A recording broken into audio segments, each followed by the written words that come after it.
Welcome to our midweek reflection. So, what to talk about? There's an awful lot, isn't there, to reflect on? Should I talk about Freedom Day and what that's actually meant and how folk are feeling about it? It's certainly talked about continuously in the media, isn't it? I kind of feel we'll never stop talking about COVID.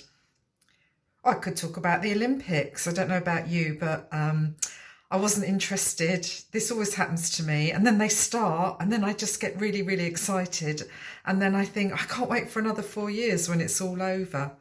And it's been lovely to see the athletes, hasn't it, competing and excelling in their chosen field.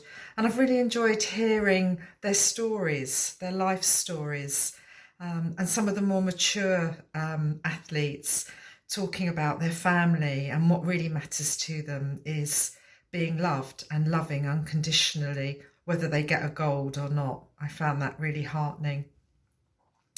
But actually, what I want to talk about is a day trip Glyn and I had, my husband and I had yesterday. We went to Windsor for the day. And we'd got tickets to go to the Windsor Royal Theatre, which was really exciting to see Ian McKellen in Hamlet. And he was playing the 17-year-old Hamlet at the ripe old age of about 86, I think he is. And it was absolutely superb. And we decided to make a day of it. And in the morning, we went around Windsor Castle. And I just realised I had never been around Windsor Castle.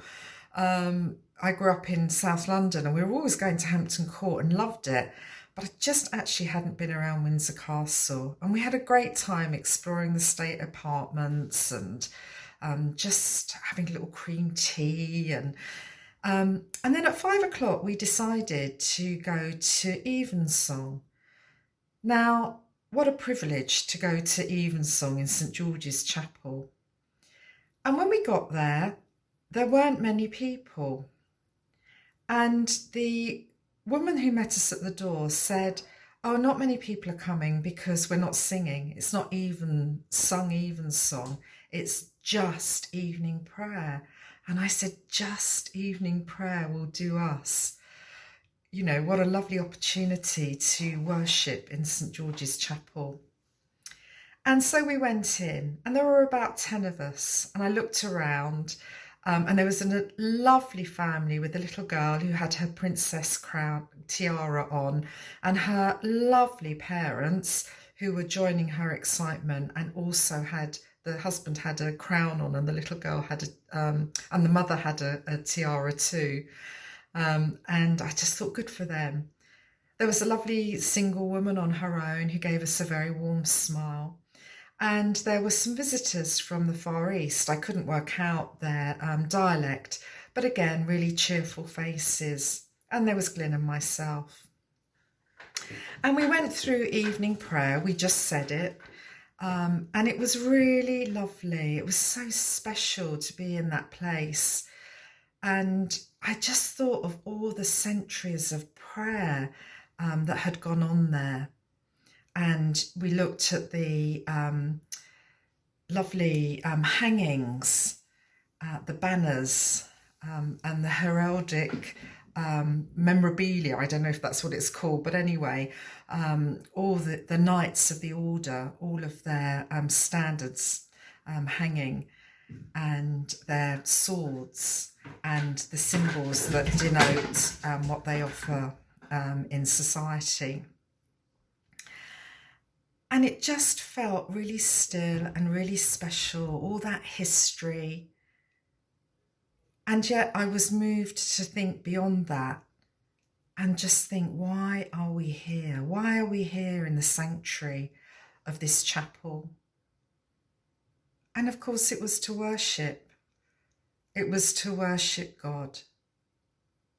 And that's why we had gone. And as we calmed down and took up our places and went through the familiar evening prayer, which only lasts 15 minutes, I was just caught up in the awe and the majesty and the splendour of what we were doing. Now, on the way out, I couldn't help myself. We were the last to leave. And I just thought, I wonder what the acoustic's like. We've heard it on the television. And so I took a deep breath. And from the bottom of my lungs, I sang out a few notes to the Lord. And it resounded around that fantastically vaulted ceiling that was finished by Henry VIII. And it did sound amazing. And then I thought, I don't think my voice is amazing. I think it was that place. I think it was that special place. And it reminded me of something my mum used to say when we were singing in the church choir and people would get the notes wrong and they'd be really embarrassed. And she'd say, don't worry, once your note reaches heaven, it will be perfect. Once your note of worship and praise reaches heaven, it will be perfect. Because God just delights in hearing his children worship him, sing praises and psalms and blessings, blessing the Lord for all that he has done for us, and knowing that he holds us through the challenging times and the joyful times. And so we want to worship him and thank him for all that he's given us.